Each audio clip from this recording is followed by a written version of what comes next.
décision boobu donc ñu ko doon pousse démb dans cette décision de troisième candidature tey bu ñu ñëwee ni président li mu wax moo wàccee tension bi mooy sagesse mooy il est grand nangam sax donc ñoom ils avaient des esprits petits man loolu laa bëgg a comprendre quoi nga expliquer nu tuuti yow loo si xam. oui di la jaajëfal si question bu am solo bi en fait man sama gis-gis mooy ñëpp ñi nga xamante ni dañ doon pousse président Macky Sall pour mu def troisième mandat gëmuñu Sénégal c'est des gens yu nga xamante ni ils ne croient pas en la destinée de ce pays-là en la stabilité du Sénégal ay nit la ñoo xamante ni parce que logique pour logique ils disent que ginnaaw bi président Macky Sall ne moom bokkatul indi na dal réew mi stable na mais bu dee président Macky Sall renoncé mooy tax dëkk bi am stabilité mooy tax réew mi dal mooy tax tension yëpp wàcc bu dee dañoo bëgg Sénégal le patriotisme bi ñuy wax tout le temps di wax ne ni la patrie avant le parti bu doon exercer nañ ko ñoom ñooñu doon ko encourager parmi eux les 476 maires qui ont signé une pétition pour demander à Macky Sall d'être candidat à l'élection présidentielle de 2024.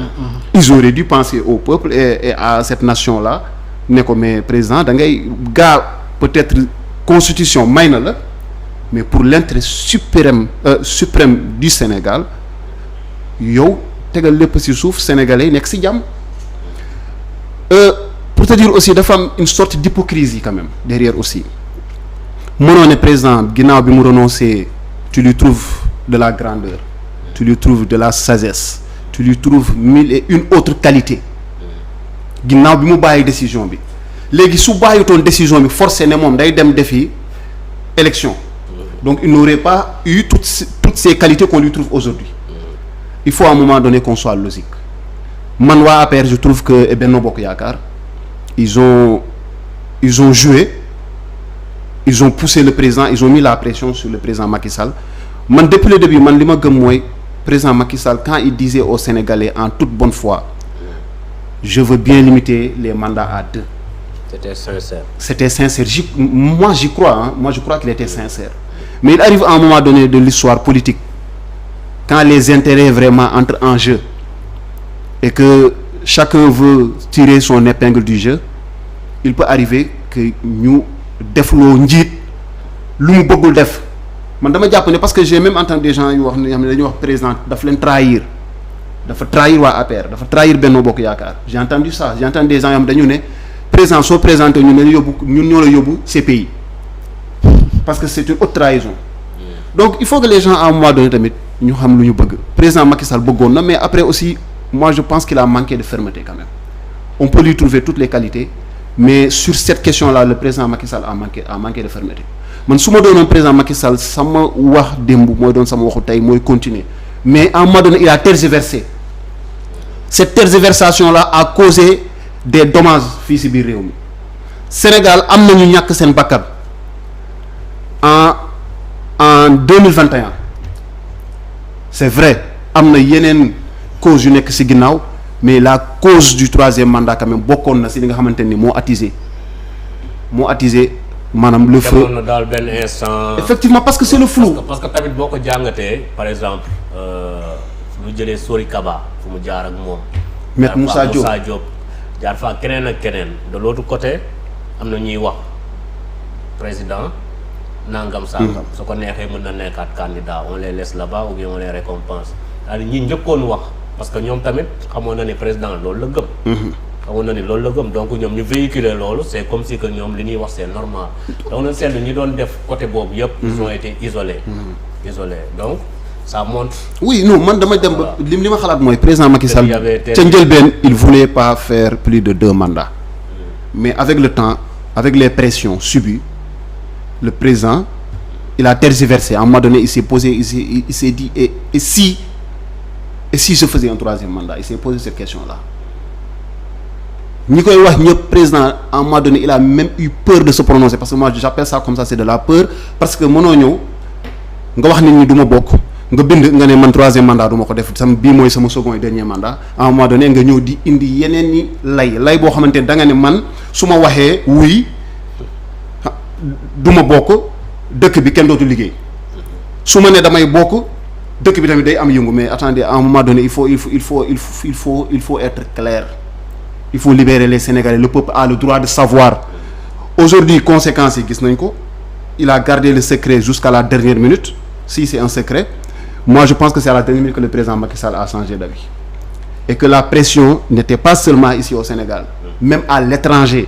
Il a subi des pressions. Et parmi ces pressions-là, la dernière pression bi ma gis mooy c'est Aïssata Tall Sall qui a subi cette pression-là une fois qu'elle était au niveau du Parlement européen. Parce que elle s'est fait détruire à la limite entre guillemets par un député boo xamante ni c'est un député tchèque. On peut même se dire que ces gens-là peut-être l'histoire politique du Sénégal ça les intéresse pas trop mais le Sénégal intéresse. Ces gens-là ils s'informent, ils savent ce qui se passe. Donc le président Macky Sall heureusement Dieu merci il a reculé, il a changé d'avis, il va pas demander pour le moment donc parce qu'il y a des gens qui parlent d'un syndrome n'est-ce pas Alassane Ouattara, on sait pas. On ne le souhaite pas. Moi je pense que le président Macky Sall il a pris sa décision et qu'elle est définitive. Le Sénégal va aller vers une élection présidentielle que le président Macky Sall va organiser, à laquelle il ne va pas prendre part, mais on souhaite que cette élection-là soit une élection quand même bien c'est inclusive. Mais juste pour revenir sur son discours par contre, il y a une chose quand même que j'ai pas aimé dans son discours. Deux choses. La première c'est de se justifier par rapport à événements yi nga xamante ni moo fi xewoon au mois de juin, le 1er et le 2 juin. Comment le président Macky Sall a justifié son silence? Il a dit qu'il a été animé par une tristesse, qu'il avait mal au cœur.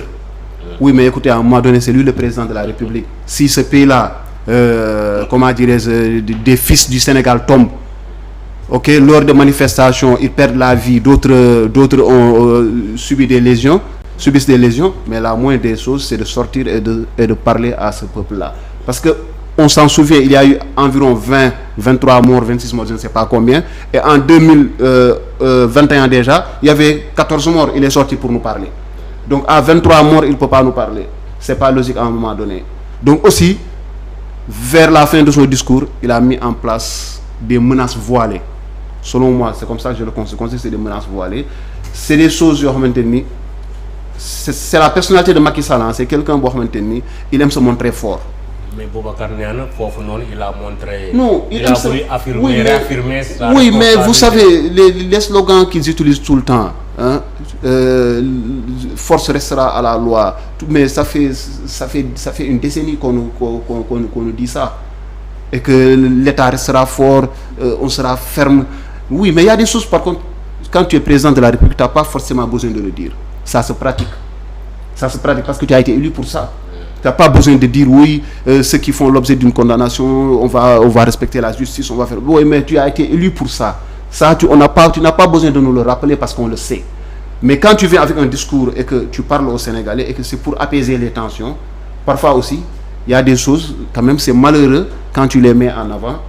De l'autre côté, voilà, les gens ils peuvent se poser des questions. De quoi veux-tu parler? De qui veux-tu parler? Et forcément, il y a des suspicions. Les gens ils peuvent commencer déjà à trouver des visages et à dire, par exemple, le président il parlait à telle ou à telle autre personne. Boubacar, bu ñu ñëwaatee ba tey ci discours du président Macky Sall fin wu discours bi na suñuy naataango yu bari nee nañ ñoom ils n'ont jamais écouté discours bu gën a violent discours président Macky Sall ci fin wu discours bi yow tu as parlé de responsabilité réaffirmation sacerdoce am liggéey bi koy xaar. Mais ñu ci bari dañu jàpp que ni c'était des menaces. Ben écoute ñoom am nañ ci droit ce sont des citoyens sénégalais donc le président de la République su defee discours il parle à la nation dans toute sa composante citoyen bu ci ne am nga ni ngay apprécier le discours am na ne koy décortiquer donc ñoom loolu ñu wax mën nañ leen ko nangul mais ce n'est pas ma vision ce n'est pas ma compréhension donc du décryptage que j'ai fait du discours du président. Mais avant may ñëw ci loolu nga may ma revenir sur des points d'éclaircissement très rapidement parce que Ayoba wax na fi ba wax recul mu nekk loo xamante ne mënuma ko partager li tax mënuma ko partager mooy man damay tënk rek je ne refais pas le film parce que du fi xaj li mu def na ko teg na ko à mon humble avis li président def du émanation pression comme ni ko Cheikh waxee ay pression yi mu jot Cheikh moom xam naa il est dans le secret des secrets waaw même man nag néew ma fi mu ne mais on a vu les Non, non, pressions mais, quand oui, même. oui, Ah, bon. mais dama ni. La président pression Macky Sall, populaire même.